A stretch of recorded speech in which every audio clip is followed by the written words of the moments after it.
Perkenalkan, nama saya Di Ahmad Azarif. Pada kesempatan kali ini saya akan menyampaikan resum mata kuliah keamanan perangkat lunak, khususnya tentang materi security testing, security deployment, dan security maintenance. Yang pertama akan saya bahas adalah security testing. Intinya, security testing itu adalah proses pengujian untuk menemukan kelemahan dan celah keamanan pada perangkat lunak.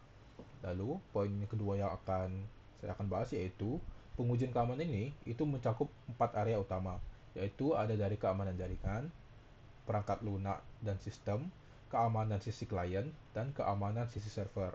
Ancaman-ancaman ini bisa kita identifikasi dari port-port yang terbuka, kelemahan API, dan input abnormal. Nah, setelah itu yang akan saya bahas adalah security deployment. Dalam tahap ini, kita tuh perlu tahu bahwa release itu berbeda dengan deployment. Release yaitu berarti perangkat lunak itu telah selesai dikembangkan, diuji, dan dinyatakan siap digunakan. Sedangkan deployment yaitu adalah proses memasang dan menjalankan perangkat lunak di lingkungan produksi. Sebelum sistem dirilis, perlu dilakukan release review dan final security review, yaitu kegunaannya adalah untuk memastikan tidak ada kerentanan kritis.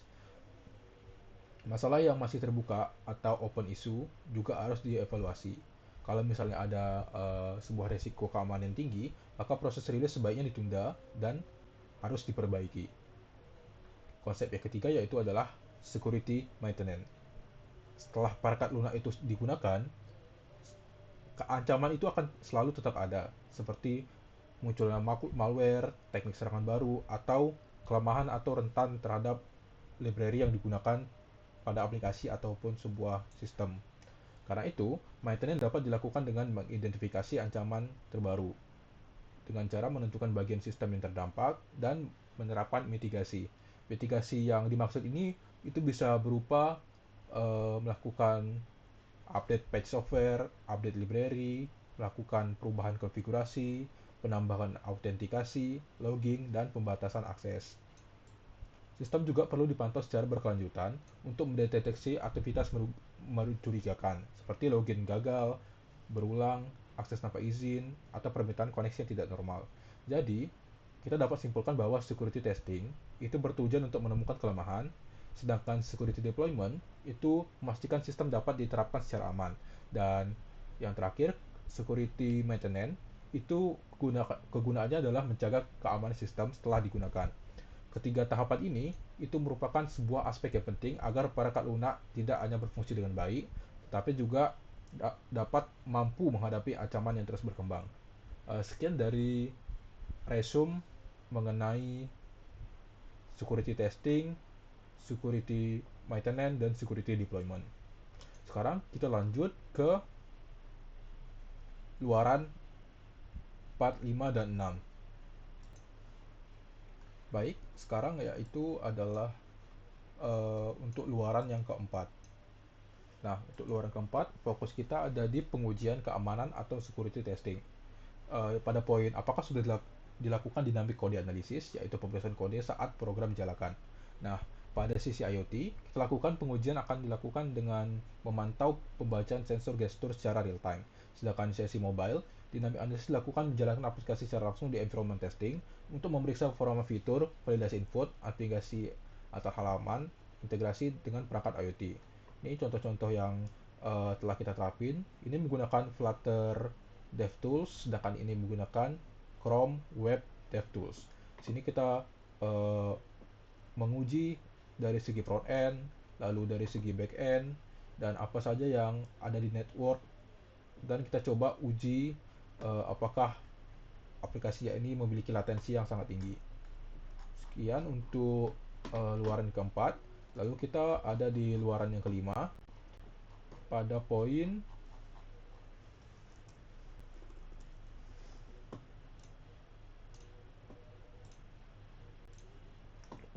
yang hardening. Apakah dilakukan hardening sistem operasi host dengan menggunakan baseline update dan patch. Nah, sistem ini menerapkan host menggunakan baseline update dan patch. Nah, yang kita lakukan yaitu adalah menggunakan password yang kuat, lalu kita mengaktifkan update otomatis terhadap sistem server, lalu kita mengaktifkan firewall, dan menghapuskan layanan tidak diperlukan. Lalu, apakah dilakukan hal ini pada software yang melibatkan pengaturan konfigurasi dan perancangan software agar aman secara default? Beberapa yang kita lakukan yaitu adalah menerapkan autentikasi pada API, menggunakan SSL, lalu menerapkan prinsip secure by default, memperkuat validasi input, serta mengelola akses lebih ketat, serta meningkatkan keamanan konfigurasi dan komunikasi antar komponen sistem. Kita lanjut ke luaran ke-6, yaitu dari manajemen permasalahan. Di sini eh, kita ditanya, apakah terdapat prosedur yang mengatur tentang pemberitahuan insiden cyber? Di sini kita telah memiliki, kita buka saja filenya. Untuk SOP-nya seperti ini, yang intinya itu membahas tentang pemberitahuan insiden cyber. Nah, intinya prosedur ini bertujuan untuk memastikan setiap insiden cyber itu dapat dilaporkan, ditangani, dan dikomunikasikan secara tepat.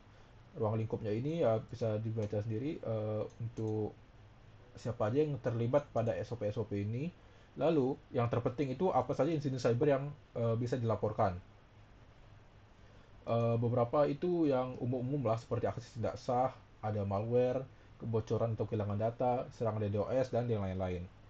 Dan untuk format ini bisa kita lihat, dan beberapa informasi penting lainnya. Lalu yang kedua, apakah ada terdapat prosedur yang mengatur tentang penentuan solusi dari permasalahan? Nah, di sini kita buka saja. Yang dokumen ini tujuannya itu untuk memastikan setiap permasalahan terjadi dapat dianalisis, ditentukan solusi yang tepat. Nah, yang untuk prosedurnya pertama itu ada identifikasi permasalahan, analisis penyebab, penentuan alternatif solusi, pemilihan solusi, implementasi solusi, dan verifikasi, dan terakhir yaitu dokumentasi dan evaluasi.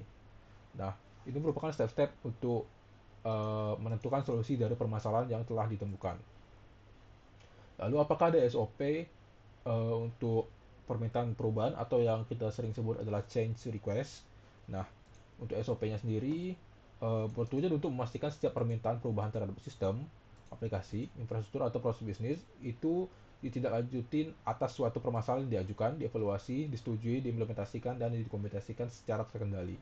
Nah, untuk prosedurnya itu pertama ada dari pengajuan permintaan, ini bisa diajukan dari poin-poin ini, lalu kita lakukan analisis dampak, dampak dampak seperti perubahan terhadap layanan, risiko, dan lain-lain.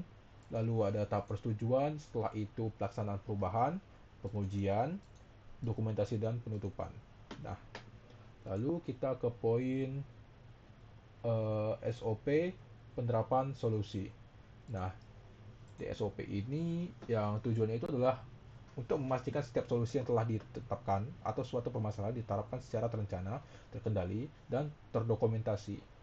Nah, untuk step-stepnya itu yang pertama ada persiapan, pelaksanaan, pengujian, validasi, dokumentasi. Setelah kita lakukan proses solusi dari permasalahan tadi, kita lakukan dokumentasi, evaluasi, dan ya begitu saja untuk SOP-nya. Sekian dari resume dan luaran untuk 4, 5, dan 6. Begitu saja dari saya. Terima kasih telah menyaksikan.